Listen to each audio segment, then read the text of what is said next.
Hello members, this is Aman from अपमो stocks. We hope that you are doing well. तो कल हम लोगों ने ओएनजीसी का स्टॉक एनालिसिस किया था।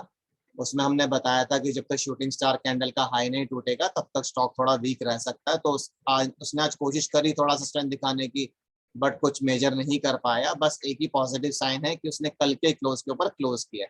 बट जब तक शूटिंग स्टार कैंडल का हाई नहीं टूटेगा तब तक स्टॉक थोड़ी वीक कैटेगरी में ही रहेगा।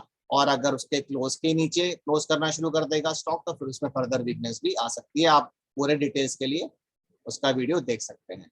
तो जो स्टॉक हम लोग अब कवर करने वाले हैं उसका नाम है सिप्ला। इसको कवर करने का एक ही कारण है, वो ये है कि इसने बहुत बढ़िया रैली अभी रिसेंटली दी थी। 24 फरवरी से लेके ऑलमोस्ट 15 मार्च तक ये सिंगल डायरेक्शन में भागा है। मतलब इसका जो लो था 24 मार्च का वो था 888 रुपये 15 पैसे, और जो इसने 15 मार्च को हाई बनाया वो था 1083 रुपये। मतलब बहुत बढ़िया, इसने रैली दी ऑलमोस्ट 200 पॉइंट की, और तब से फिर ये नीचे गिर रहा है। तो बेसिकली हम इसको प्रॉफिट बुकिंग बोल सकते हैं, क्योंकि एक स्टॉक 200 रुपये का मतलब अपसाइड एक स्टॉक ने दिखाया है, तो उसमें कुछ ना कुछ प्रॉफिट बुकिंग तो आएगी ही। तो अब इस स्टॉक में क्या हो सकता है, देखिए इस स्टॉक में दो बड़ी चीजें हुई हैं। इस स्टॉक ने दो मेजर प्राइसेस का ब्रेकआउट दिया है। एक तो जो ये वाली प्राइस है, देखिए हमने यहाँ पे लाइन स्टॉक की हुई है, तो ये इसके लिए मेजर रेजिस्टेंस थी, यानी कि 997 की प्राइस है ये। यहाँ पर जाता था ये बार बार और यहाँ से नीचे गिर जाता था। इसने पहले भी अटेम्प्ट किया था इसको तोड़ने का, पर ये नहीं तोड़ पा रहा था।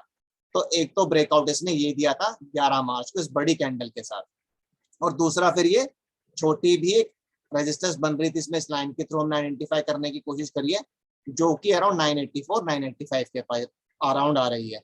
तो इसका ब्रेकआउट इसने 10 मार्च को दिया था। तो 10 मार्च को एक ब्रेकआउट था और 11 मार्च को बड़े वाला ब्रेकआउट था। तो अभी स्टॉक क्या कर सकता है, ये स्टॉक बेसिकली इनको रीटेस्ट करने आ रहा है कि भाई मैंने एक ब्रेकआउट दिया, एक प्राइस को इतनी बड़ी रेजिस्टेंस को तोड़ा है, तो उसको रीटेस्ट करने आ रहा है, यानी कि वापस वहां पर आएगा और हो सकता है कि वापस यहाँ से दोबारा ऊपर की तरफ घूम जाए। इसको टेक्निकल एनालिसिस में रीटेस्टिंग बोलते हैं, क्रिटिकल प्राइस का रीटेस्ट करना। तो ये डराने के लिए पहले हो सकता है 997 तक आए और फिर यहाँ से घूमे, या फिर अगर इसको बहुत ज्यादा ही लोगों को डराना है तो फिर ये 984 तक भी लेके आ सकते हैं इसको, और फिर वापस घुमाएंगे। तो बेसिकली दो प्राइस का रीटेस्ट करने आ सकता है ये, एक तो 997 का और दूसरा 985 का। इसके बीच में भी कहीं पे भी वापस घुमा सकते हैं लोग। और ऐसा भी हो सकता है कि अगर इनको एडवांटेज नहीं देना है बायर्स को, तो ये 1000 तक लेके और फिर ही इसको वापस घुमा दे। तो बेसिकली क्या फंडा होता है कि जो रेजिस्टेंस थी अब वो सपोर्ट की तरह काम करनी चाहिए आइडियली टेक्निकल एनालिसिस के हिसाब से। तो अंटिल एनालिसिस में कोई मेजर न्यूज आ जाए या फिर कोई बहुत ही बड़ी ऐसी न्यूज आ जाए जो कि फार्मा सेक्टर को अफेक्ट करे, या फिर पूरे के पूरे इंडिया को अफेक्ट करे, या पूरे के पूरे वर्ल्ड को अफेक्ट करे, तब तक आइडियली इसको इस प्राइस को रीटेस्ट करना चाहिए, जो कि अराउंड 984 टू 997 आ रहे। कहीं पे भी रीटेस्टिंग हो सकती है। इस पर्टिकुलर स्टॉक में दो लेवल निकल रहा है, अदरवाइज एक ही लेवल निकलता जा रहा था, और वहां से फिर ये वापस घूम सकता है। तो 997 हो सकता है, 995 हो सकता है, 990 हो सकता है, 984 हो सकता है। हो सकता है स्टॉप लॉस खाने के 980 तक भी जाए और फिर वापस घुमा दे।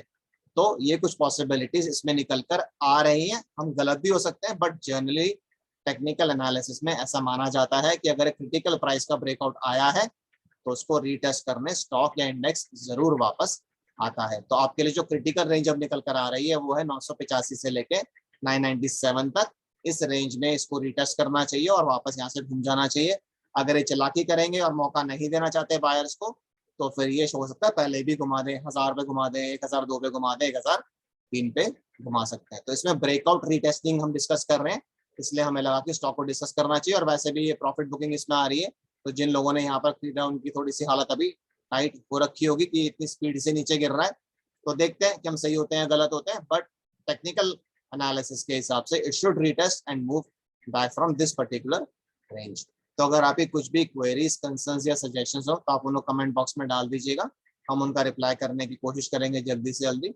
और इसी के साथ मैं इस वीडियो को एंड करूंगा। This is Aman signing off, bye bye.